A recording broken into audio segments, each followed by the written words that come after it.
1. In the flickering gloom of a thatched peasant cottage, Matilda tightened the string on her final bundle of dried herbs, her fingers aching and cracked from endless hours of labor. With winter looming like a dark spectre, time was running thin, and she had no choice but to work until exhaustion overtook her. Every morsel of food she preserved, each string of onions, salted strip of pork, and pickled root, wasn't merely sustenance, it was survival. To live through the long, cold months ahead, she had to fight nature itself. The peasants of medieval Europe were always in battle with the land. The soil was stingy, the weather cruel, and the harvest never guaranteed. Matilda knew that one bad season meant hunger. 2 meant death. She'd seen neighbors wither away during harsh winters, buried in shallow graves dug with frozen hands. And so she worked, not because she wanted to, but because she had to. Her life, and the lives of her family, depended on what she could salvage from the earth before the snow blanketed it in silence. Inside the smoky hut, the air was thick with the scent of vinegar and herbs. Bunches of sage and rosemary hung from the rafters, slowly drying. Crooked shelves held earthen jars of pickled turnips and onions, and in the corner a small barrel of salted fish gave off a briny tang. The kitchen was more laboratory than living space, a place where ancient knowledge of preservation collided with desperation. The fire burned low in the hearth, not just to save wood, but to keep the room from overheating the fermenting vegetables. As she worked, Matilda thought of the grand feasts of the nobility, the stories she'd heard in whispers, of honeyed hams, roasted pheasants stuffed with herbs, and steaming pastries filled with fruit and cream. Such dishes were legends to her, shimmering fictions belonging to another world. Her meals were often little more than a porridge of barley or rye, sometimes flavored with a bit of stale ale, or a single scrap of pork, if luck smiled upon her. She couldn't imagine wasting food the way lords and ladies did. Every crumb mattered. The nobles lived in another realm entirely, their halls lit by candlelight and warmed by roaring fires. In castles perched high above the muddy villages, the elite dined on rich stews, buttery pies, and game hunted in lush forests. Their tables overflowed with bread, cheese, wine, and sweetmeats, while peasants like Matilda knelt in the dirt, praying for enough to eat. The disparity wasn't just economic, it was moral. The world was split in two, those who feasted and those who endured. Yet, despite the abundance on the lords' tables, even their food came with risks. Preservation methods were crude, and spoilage was common. Spices, costly and precious, were often used not to flavor, but to disguise the rank scent of aging meat. Food poisoning was an equal opportunity killer, striking both noble and commoner alike. But the wealthy could afford doctors and prayers, the poor could only bury their dead. Back in her hut, Matilda rubbed her hands and stared at the pitiful stores she'd managed to gather. A few sacks of dried beans, and some roots, a small wheel of cheese. It wouldn't be enough, not really, but it had to be. Her children were already thin. She could not let them fade into the same hungry shadows she'd seen consume others. The day faded into twilight, and with it came the cold. She added a log to the fire and wrapped a tattered shawl tighter around her shoulders. Outside, the wind howled like a creature in pain. Inside, her stomach gnawed at itself, but she ignored it. Hunger was familiar. It lived beside her, like a ghost that refused to leave. In another part of the world, far from Matilda's humble existence, a grand feast was underway, in a castle nestled among rolling hills and ancient woods. The great hall glittered with golden goblets and silver platters. Laughter echoed off stone walls as nobles, clergy, and knights indulged in decadence. Servants bustled between tables, carrying trenchers piled high with meats and pastries so rich they gleamed with lard and glaze. At the head of the table sat the lord of the manor, his fingers adorned with rings, tearing into a leg of roast swan, its skin crisp and golden. The meat, soaked in a sauce of imported spices and sweetened with dried fruit, dripped down his chin as he laughed. His courtiers nodded, their mouths full of boar and pigeon pie. Wine flowed like water, and servants scurried to refill goblets before they were empty. Behind the scenes, in the sweltering chaos of the castle kitchens, cooks labored under impossible expectations. Fires roared in massive hearths, spits turned with oxen haunches, copper pots boiled over with thick stews flavored with saffron, cloves, and cinnamon, each spice worth its weight in silver. The master cook barked orders, and apprentices hurried to slice, stir, and plate. Mistakes were costly. Under-season a dish, and you might find yourself whipped or worse. Food in such places wasn't just nourishment. It was theatre, diplomacy, power. What appeared on the table could make or break an alliance, insult a guest, or declare war. A poorly executed meal was not just shameful. It was dangerous. But for the villagers beyond the castle gates, these feasts were the stuff of myth. Most peasants never tasted venison or wine. Their lives revolved around seasonal crops and the whims of the weather. They relied on barley, rye, root vegetables, and legumes, and when these failed, they went hungry. Famine was never far. Even a small disruption, a hailstorm, a late frost, a bad harvest, could mean death. To make matters worse, what little they had was often claimed by others. Tithes to the church, taxes to the lord, a share for the miller, a cut for the reeve. By the time the family sat down to eat, there was barely anything left. Bread stretched with sawdust or beans, thin pottage boiled with weeds, gruel flavored with salt if they were lucky. And yet the people endured. They developed methods to survive: fermentation, salting, smoking, drying, pickling. They stored food in pits lined with straw. They bartered and scavenged. In harsh winters, they chewed bark and made broth from bones boiled until they splintered. It wasn't dignified, but it was life. The church, in all its piety, added its own complications. Fasting days, sometimes numbering over 100 a year, forbade the consumption of meat. On these days, people turned to fish, if they could afford it, or simply went without.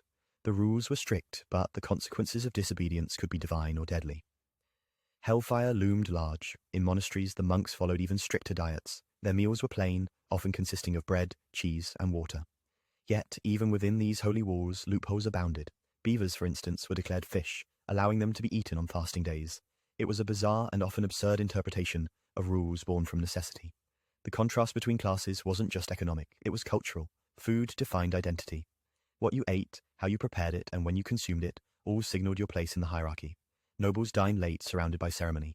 Peasants ate early, seated on stools. A poor man's meal was boiled. A rich man's was roasted. Even utensils marked division. The fork, for instance, was a symbol of refinement. Most peasants ate with fingers or a knife. As Matilda sat by her fire, feeding her children the last of the boiled beans, she didn't ponder these distinctions. She didn't think about swan or forks or spice caravans. She thought only of the morning, of whether her children would wake with enough strength to gather more wood, fetch water, or dig a few more roots from the frozen soil. Survival was her feast. Tomorrow was her goal. And as the snow began to fall, blanketing the village in a cold hush, she pulled her children close and whispered promises she wasn't sure she could keep. Deep in the heart of the countryside, nestled among fields that barely yielded anything but stone and size, young Thomas trudged barefoot along a narrow dirt path. The morning mist clung to the ground like a ghost, curling around the sparse patches of cabbage and barley that grew from soil more stubborn than fertile. It was his task to check the traps today, wooden boxes and wire snares his father had laid the night before, in hopes of catching a rabbit, a squirrel, or even a fat rat. Anything with meat on its bones was a prize worth singing over, but today, like most days, the traps were empty. Thomas sighed and knelt to reset one, his fingers numb from the cold and sticky with mud. He knew better than to come home empty-handed, not because of punishment, his parents were not cruel, but because of the disappointment that would silently settle over the house like a fog. It wasn't anger they would feel, but quiet dread. Another day without protein. Another evening of barley broth and boiled roots. His younger sister Emma had taken to chewing on a piece of leather to quiet her hunger pangs. His mother, thin and stooped, often claimed she'd already eaten when she clearly hadn't. And his father, once a strong, broad man, had grown gaunt and hollow-eyed. Hunger aged people faster than time itself. In Thomas's village, most people looked 20 years older than they were. Yet it wasn't just the scarcity that made food in the medieval world such a torment. It was the monotony. The same meals, day after day. Thin stews, porridge, coarse bread, if the oven was warm and the grain hadn't spoiled. Vegetables boiled until they turned grey. On rare feast days, the family might enjoy an egg or two, or a bit of fish, but those days were as distant as summer thunder in winter. Even more frustrating was that much of what grew naturally, wild herbs, mushrooms, berries, was considered risky or outright forbidden. Without modern botanical knowledge, it was nearly impossible to tell which plant would nourish and which would kill. Trial and error could mean death. Thomas's uncle had died that way, mistaking a cluster of poisonous berries for something edible. 1 minute, joy, the next, agony. And so the villagers stuck to what they knew. Barley, rye, turnips, leeks, onions, a handful of lentils if they were lucky. Spices? A myth. Salt was precious, honey was sacred, sugar was unheard of. The local miller, one of the wealthier men in the region, took a hefty portion of everyone's grain as a fee for grinding. He wasn't cruel, but he was calculating. And in a system where starvation lurked just beyond the next storm or drought, calculation became survival. The village priest spoke often about God's mercy, especially during the long sermons that followed a failed harvest. Blessed are the poor, he would say, raising his arms as if to catch manna from heaven. But no bread ever fell from the skies, and mercy didn't fill empty bellies. Faith kept people hopeful, perhaps, but it didn't preserve food. Fasting was another cruel irony. The church required abstention from meat on many holy days, over 100 per year. For the peasants, this meant replacing non-existent meat with even less of what they already barely had. Fish, technically allowed, was inaccessible unless you lived near a river or were friendly with the monastery. That monastery was both a mystery and a lifeline. Its tall, silent walls kept secrets and stores. Rumors swirled about the monks hoarding barrels of salted fish, jars of sweet preserves, even wine. On certain days, when Thomas delivered bundles of firewood or helped mend the gates, he caught whiffs of roasted meats and warm bread wafting from within. It was another world, one not for him. His mother, once bold, now whispered about how the nobility wasted more food in a week than their family saw in a month. She remembered her brief time as a kitchen girl in a castle when she was young, before a lord's son took too much interest in her. The dishes they prepared there were unimaginable. Peacocks served in their own feathers, pies stuffed with songbirds, and puddings sweetened with imported dried fruits. One day, she said, the kitchen dropped a roast pheasant on the floor. No one picked it up. They simply brought another. That story never failed to send a chill through Thomas, not just because of the waste, but because of the sheer difference between their worlds. He couldn't imagine letting even a bone go uneaten. Food wasn't just sustenance in medieval life. It was a measure of power. Who had it? Who deserved it? Who could afford to waste it? Lords didn't just eat more. They ate differently, with flavors Thomas had never even imagined. Saffron, cinnamon, ginger, spices that traveled further than most villagers ever would. Each bite they took was a statement, I have what you never will. In the village, by contrast, every bite was earned through toil, prayer, and luck, and sometimes not even that was enough. The day Thomas turned 10, he was given a single cooked egg. His first. He remembered every detail. The texture, the warmth, the way it tasted, both soft and solid. He savored it so slowly his sister fell asleep, waiting for her turn to lick the shell. Years later, when the harvest failed again, and the rats ate through their stores, Thomas's family was forced to boil tree bark and thicken it with flour. His sister Emma coughed blood for a week before recovering. They were the lucky ones, others didn't, and yet, amid the hardship, there was something else too, a kind of fragile hope. Not the loud, triumphant kind, but the quiet kind that settles deep in the bones. The hope that the snow will melt early, that the miller will be generous, that someone's chicken lays more eggs than expected, that the village won't starve this year. Hope, too, was a kind of nourishment. That evening, as the sun dipped below the hills, Thomas returned with a single mouse in one of the traps. It wasn't much, but it would go into the pot. His mother smiled, thin and tired. His father clapped a hand on his shoulder. Emma clapped and danced. In that moment, for just a breath of time, they were rich. Tu forno free. In the heart of the great hall, beneath flickering torchlight and towering wooden beams, a banquet was underway. The long table sagged under the weight of pies, meats, cheeses, and loaves, still steaming from the oven. It was a feast to honor the visiting bishop, and every corner of the castle kitchen had been pushed to its limit to bring this spectacle to life. Servants scurried with platters held high, careful not to trip over flagstones, worn smooth by generations of feet. At the head of the table, Lord Geoffrey carved a glazed boar's head with a knife inlaid with amber, laughing as he offered a slice to the bishop. The noble guests clapped and murmured praise. The scent of roasted meats, sweet wine, and spices filled the air, a decadent perfume that masked the sweat of the kitchen hands and the sour tang of overripe fruit lurking at the table's end. Minstrels played softly in the corner, their melodies weaving beneath the hum of chatter. In this gilded atmosphere, food was more than sustenance. It was theatre. Every dish told a story, not of ingredients or origin, but of power, wealth, and mastery. A pastry shaped like a swan, a pie that, when opened, released live birds in flight, a tower of candied fruits imported at ruinous cost from the Levant. Nothing at this table was accidental. Everything was declaration. And yet, only a few feet away, behind a heavy oaken door, a very different scene unfolded. The castle kitchen, where dozens of bodies moved in organized chaos, was hot, loud, and thick with the sting of smoke. Cooks shouted instructions, apprentices darted past with trays, and kitchen boys scrubbed endlessly at pots large enough to bathe in. The hearth blazed, roasting haunches of venison on spits, while thick pots bubbled with sauces whose ingredients had been argued over for hours. In one corner, young Agnes stirred a pot of barley pottage, her arms sore and slick with sweat. This dish, destined not for the banquet but for the servants, was plain and dull. She added a pinch of salt, knowing it was all she had. Her job was thankless, her fingers blistered, her future invisible. She had once dreamed of being a cook for the gentry, designing dishes instead of merely obeying recipes, but such ambitions faded in the face of constant scolding and the biting chill of the unheated dormitories. A servant's lot was to observe, not partake. At the edge of the hall, servants and kitchen hands lingered, watching as nobles laughed and discarded half-eaten game hens. Their eyes betrayed no hunger. Hunger was a constant and unremarkable fact, but a strange mixture of awe and bitterness. This opulence, this carelessness, stood in such cruel contrast to the routines of their own lives. Coarse bread, thin gruel, and meat only on saints' days. The feast lasted well into the night, and when it ended, the leftovers were swept away, not to the needy, but to dogs, pigs, or the refuse pile. The kitchen staff would clean, wash, and finally, if they were lucky, lick the bones and crusts from what scraps remained. For the peasant, food was a daily question of if, not what. For the noble, it was spectacle. This division was not merely economic, it was ideological. The table reinforced the structure of society. Those who ate richly deserved their place. Those who went hungry must be sinners, slothful or unworthy. God, they believed, made the world this way. But food was also danger.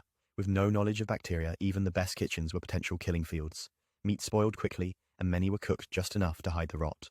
Spices, expensive and imported, were often used not to enhance flavor, but to mask decay. Wine and ale dulled the taste of off-poultry. Eels and shellfish turned rancid in hours, and yet they were served and consumed with little care. Even nobles wrapped in velvet and furs were not immune. Lord Geoffrey's own brother had died after feasting on soft cheese and undercooked lamb. His skin yellowed, his eyes sank, and within days he had perished. While the priest insisted it was divine punishment, others whispered it was merely bad meat. In the countryside, the dangers multiplied. With no refrigeration and few reliable storage methods, peasants relied on pickling, salting, drying, and smoking. But failure meant more than bad flavor. It meant illness or death. Old Marjorie, the village midwife, had once pickled cabbage in a cracked jar. Her family ate it on a Tuesday. By Wednesday, 2 were dead. It was not malevolence, only ignorance. And then there was bread. Bread was the cornerstone of every diet, rich or poor, but it was often adulterated. Millers mixed rye with barley, bakers stretched flour with chalk, ground bones, or even sawdust. In times of scarcity, desperation trumped health. People knew the bread was dangerous, but what was the alternative? Diseases like ergotism, caused by moldy rye, led to convulsions, hallucinations, even death. Villagers called it holy fire, believing it a curse. In truth, it was spoiled grain, eaten because it was the only food left. As markets grew, so too did deception. Vendors sold fish long-turned. Butchers painted spoiled meat to appear fresh. Cheese was cut with animal fat. Honey was thinned with water and dyed. To eat was to gamble, and still people ate. In towns, the wealthier citizens had access to markets with greater variety, but even there the risks were constant. Without sanitation, markets stank of waste. Flies gathered in clouds. Rats darted beneath stalls. Water was drawn from shared wells, often fouled by sewage. Meat was left in the sun. And yet, children played nearby, mothers haggled, and the wheels of life turned. In monasteries, food took on spiritual meaning. Monks fasted regularly, abstaining from meat, fat, or dairy. Fish was allowed, and in curious theological logic, beavers were declared fish, thus acceptable for Lent. Meals were consumed in silence. Bread dipped in broth, perhaps a boiled egg, a sip of ale, and then back to work. The body was to be disciplined, the appetite tamed. In rare cases, monastic gardens grew herbs and vegetables in abundance, but these were managed with care, not gluttony. Yet, for all its hardships, medieval food was not without humanity. A mother stretched a meal to feed her children. A neighbor shared onions in the depth of winter. A traveler was offered a crust and a place by the fire. Hospitality mattered. Generosity persisted. In the darkest seasons, even strangers were welcomed, because to deny food was to deny life. Food in the medieval world was not simply about calories. It was culture. It was identity. It was faith, class, fear, love, and hope, all tied into the same loaf, the same stew, the same fragile harvest. And it was always, always uncertain. Imagine now a different kind of hunger. Not for food, but for dignity. A hunger that lingered in the stomachs of those who, though not starving, were still left unsatisfied. These were the craftsmen, the city dwellers, the tradespeople who toiled not in fields but in alleys and cramped workshops, struggling to feed families on bread that grew staler by the hour. Meet William, a bowyer by trade. Each morning before the sun peeked over the soot-streaked rooftops of his town, he would rise from a straw mattress shared with his wife and children and begin the day by carving yew and ash into deadly precision. The smell of pitch and glue filled his home, which doubled as his workshop. Smoke blackened the walls, and sawdust clung to every surface. His fingers were calloused, his lungs raw, but he took pride in his craft. His bows would serve noble hunts and distant battles, though the gold they earned rarely reached his hands. The city itself was no haven, crowded and chaotic, with narrow streets choked by refuse, markets brimming with noise and danger, and taverns that offered little more than distraction and diluted ale. The water, drawn from shared wells, was often fouled. Rats outnumbered dogs, and yet for many this was preferable to the back-breaking labor of rural life. At least here in the city, there was a chance, a thin, brittle sliver of something more. Yet food remained a struggle, even for artisans like William. He could afford a loaf of bread each day, perhaps a few leeks or beans, maybe a scrap of meat on special occasions, but he'd long since learned to stretch meals. A single onion could flavor stew for 3 nights. A dried fish could be rehydrated and shared. Hunger in the city was more subtle than in the countryside. It crept in slowly, gnawed at the spirit, and left behind bitterness more than emptiness. Worse still, bad food could kill just as surely as starvation. Bread might be bulked with chalk or ground bone. Old meats were disguised with spices. Milk curdled quickly, and without refrigeration most dairy spoiled before it reached the table. The city's butchers sometimes passed off horse meat or spoiled organs as fresh cuts. Market stalls displayed fruits with painted-on blushes, and vegetables soaked in salt to hide decay. Shoppers learned to sniff, taste, bargain, and pray. Children were the most vulnerable. William's youngest, Jack, suffered from constant coughing and bloated belly, signs of malnutrition masked as growth. His daughters scratched at sores that never healed, their bodies worn down by poor diet and poor air. His wife Joan stopped eating some nights to leave more for the little ones. She pretended not to be hungry, but her face had grown gaunt, her eyes hollowed, and yet there was no time for despair. Each day, William packed his tools and set to work. He mended bows, carved arrows, patched gear for guards and traveling merchants. On good days, he was paid in coin. On others, in food or favors. He bartered for grain, traded services for eggs, and once repaired a lord's crossbow in exchange for a hunk of cured ham. Survival was a skill, not just a condition. When evening came, the family huddled by the hearth, sharing what little they had. They told stories to distract from the thinness of the soup. William invented grand tales for Jack, spinning yarns of knights and dragons, feasts and wonders. Jack's favorite was the one about the magical bakery where the air was always warm, and the shelves never empty. They all knew it was fantasy, but fantasy fed the soul. Despite the hardship, the community held each other up. Neighbors exchanged meals, shared herbs and gossip, and watched each other's children when work demanded it. There was strength in numbers, and solidarity became a kind of feast. A bowl of stew tasted better when passed from friend to friend. A crust of bread could become a celebration when broken among many. The city also housed monasteries and guild halls, places where food might be given to the poor, especially during festivals or after sermons. William sometimes queued outside the priory gates with Jack, waiting patiently for a ladle of lentil soup or a slice of holy bread. The monks rarely spoke, but their quiet nods were comfort enough. Religion did not feed the body, but it often soothed the mind. Feasts were rare for William's class, but he remembered one vividly, the Feast of St. Leonard. The lord of the town had ordered bread and fish distributed to all, and a travelling troupe of minstrels performed in the square. For one night the fires were warm, the food enough, and laughter filled the air like perfume. Jack danced with his sisters, Joan smiled, and William allowed himself to believe, if only for a moment, that things might improve. Still, the dream could not last. By morning the city returned to its grim routines, smoke, shouts, and hunger. But William held onto the memory like a charm, a shield against despair. It wasn't just the food that made medieval life so hard. It was the endlessness of the struggle, the sense that no matter how hard one worked, how carefully one rationed, how devoutly one prayed, the line between survival and starvation remained razor thin. A bad winter, a spoiled crop, a sick child, any of these could tip the scales. And yet, people endured, not because they had no choice, but because life, even at its hardest, contained moments worth enduring for. William's story was not unique. Across medieval cities and towns, thousands like him lived lives marked by modest pride, private sacrifices, and quiet perseverance. They found meaning in their labor, dignity in their routine, and even joy in the most unexpected places. A ripe apple, a child's laugh, a warm crust of bread. In many ways, they were the backbone of the medieval world. Not the kings, not the knights, but the artisans, the mothers, the hungry children. They may have lacked power, but they possessed something greater: resilience. As you settle beneath your blankets tonight, surrounded by the hum of modern convenience and the smell of clean linens, take a moment to think of William, of Joan, of little Jack and his imaginary bakery. Not out of pity, but gratitude, because every bite you enjoy, every spice you taste, every dish you share, it all stands on the shoulders of those who once made do with so little, and who, through their endurance, helped build the world we live in today. 702.4 and Five. We've journeyed through the smoky kitchens of lords and the sooty hearths of peasants. We've peeked into grimy city markets and watched humble families stretch scraps into meals.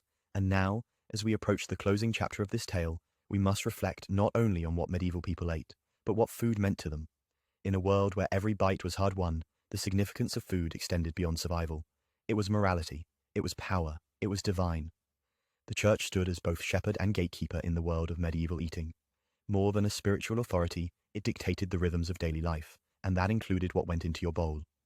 Monks scribbled calendars of feast days and fast days, outlining when and how one could eat. These rules weren't suggestions, they were sacred law. To break a fast was to risk your soul. To indulge on a forbidden day might bring eternal punishment. Take Lent, for example. For over 40 days, Christians were to abstain from meat, dairy, and often eggs. In some stricter regions, even fish was forbidden. This wasn't merely a test of will. It was a public act of devotion. Entire villages shifted their diets in unison, not always willingly. Pottage was made thinner. Ale was replaced by watery cider. Butter vanished. It was penance by hunger. Some clever cooks found loopholes. Beavers, for instance, were classified as fish by the church because of their aquatic lifestyle, thus permitted during fasting. Otters, barnacle geese, and even whales were justified similarly, creating bizarre culinary traditions based more on classification than flavor. But while the rich might manage to craft elaborate Lenten feasts from fish, almonds, and imported oils, the poor had no such luxuries. Their fasting often mirrored their normal lives, just with even less food. For them, spiritual discipline blurred with daily deprivation. It wasn't a test, it was a continuation of hunger. The monasteries, bastions of knowledge and prayer, had their own distinct relationship with food. Monks lived according to strict rules of conduct. Meals were consumed in silence, often with scripture being read aloud in the background. The food was basic: gruel, bread, sometimes cheese. Lavishness was frowned upon, though some orders grew surprisingly well fed over time, especially those controlling vast lands and tithes. Yet the church was not merely restrictive, it also provided. In towns and cities, monasteries and churches operated alms kitchens. These early forms of charity fed the hungry with bowls of pottage, crusts of bread, or weak ale. They couldn't eradicate poverty, but for many they made the difference between life and death. Ironically, the same institution that preached asceticism also hosted some of the grandest feasts. Religious holidays were marked by massive communal meals. Saints' days and holy feasts brought together communities. Even peasants might enjoy meat, honeyed treats, or a mug of something strong. For one night at least, hunger could be forgotten. These communal moments mattered. Food was not just nourishment, it was social glue. Weddings, harvests, births, funerals, all were marked by meals. Bread might be broken to seal an agreement. Ale shared to cement a bond. Even the poorest knew the sacredness of sharing a meal. A crust offered to a stranger. A bowl split between siblings. In a world of so little, giving was a holy act. Of course, not all associations with food were positive. Food could also be weaponized. Lords would cut off grain shipments to rebellious villages. Armies destroyed fields as they advanced. Siege warfare turned granaries into battlegrounds. Hunger became a tactic, a siege engine more potent than any catapult. Starve the body, break the spirit. Women, too, faced particular burdens when it came to food. They were responsible for preparing it, preserving it, rationing it. They were blamed when it spoiled, praised when it stretched, and yet, in many homes, they were the last to eat, ensuring children and husbands were fed first. A mother's hunger was often invisible, masked by smiles, and second helpings declined. In villages, traditions grew around food and superstition. It was believed that bread baked on certain days could cure illness. Herbs boiled under moonlight might ward off spirits. There were rituals around planting and harvesting, offerings made to saints or spirits for good yields. A spoiled crop might be blamed on a neglected prayer. A failed hunt, a cursed meal. The line between sustenance and spirituality was always thin. And then there were the famines. Across Europe, failed harvests could turn a difficult year into a deadly one. Too much rain, too little sun, a late frost, any of these could spell disaster. Grain prices would soar. Bread lines formed. Dogs and rats disappeared from cities. In extreme cases, rumors of cannibalism spread. Whispers born of desperation and grief. The Great Famine of the early 14th century stands out. A series of cold, wet summers ruined crops across the continent. Millions starved. Entire villages were abandoned. Parents left children behind to search for food. Children buried parents in shallow graves. Chroniclers wrote of people chewing bark, boiling leather, eating grass. There were no heroes in famine, only survivors. And yet, as devastating as these events were, they brought with them a strange kind of unity. Communities drew tighter. What food remained was pooled. Churches held vigils. Songs were sung not of glory, but of endurance. Hunger had a way of revealing the core of a people, and more often than not, that core was stubborn, generous, and resilient. As the medieval world crawled toward the Renaissance, food slowly began to change. Trade routes expanded. Spices became more common. Recipes spread. Sugar trickled into kitchens. Tomatoes and potatoes still lay in the future. But the seeds of culinary transformation had been planted. And always, beneath it all, the same truth. Food was never just food. It was identity, woven from soil and sweat. It was family, gathered around a smoky hearth. It was faith, felt in a fast. It was politics, dictated in grain and salt. And it was memory, the taste of warm bread, the smell of stew, the ache of an empty belly. As we prepare to close this chapter, let us not do so with pity, but with awe. The people of the Middle Ages lived lives of unimaginable hardship, and yet they cooked, they fed each other, they found ways to celebrate, they used what they had and made it mean something. Their stories linger, like the smell of wood smoke on a winter coat. Series 2.6. And now, as our long walk through the famine, feasts, and fragile kitchens of the medieval world comes to an end, let us pause, not in hunger, but in humility. For everything you've just imagined, every scorched pot, every mouldy loaf, every meal quietly divided in the dark, was once real, lived, endured, felt. The people of that time, though long gone, were not so different from us. They yearned for fullness, not only of stomach, but of meaning. They cherished the comfort of shared bread, the ritual of boiling herbs in silence, the rare joy of a ripe fruit kissed by sun. They prayed for rain when skies cracked with drought. They fasted, they begged, they bargained. And somehow, even in the worst of times, they found ways to keep going. That's perhaps the truest taste of the medieval table, not the salt or ash or broth, but the endurance. The quiet refusal to let hunger erase them. For every Matilda drying onions in her smoky hut. For every Thomas laying a rabbit trap before dawn. For every William carving arrows while his children starved nearby. For every nameless monk stirring a pot of lentils in silence. There was someone who chose to keep living. They found music in the clatter of bowls, prayer in the crackle of fire, poetry in the act of sharing a crust.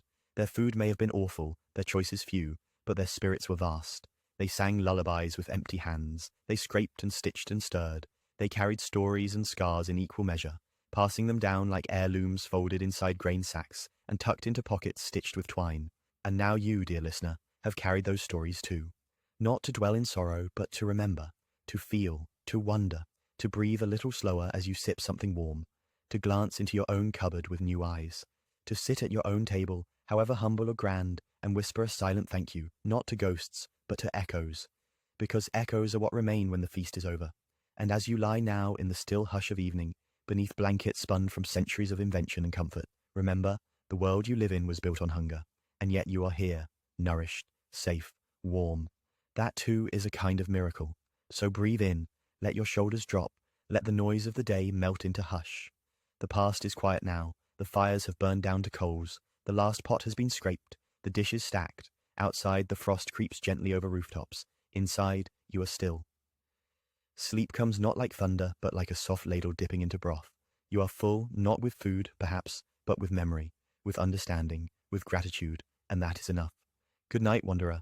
You've travelled far, across centuries and supper tables and fields of frost. Let the stories settle now, let the hunger sleep. You are home.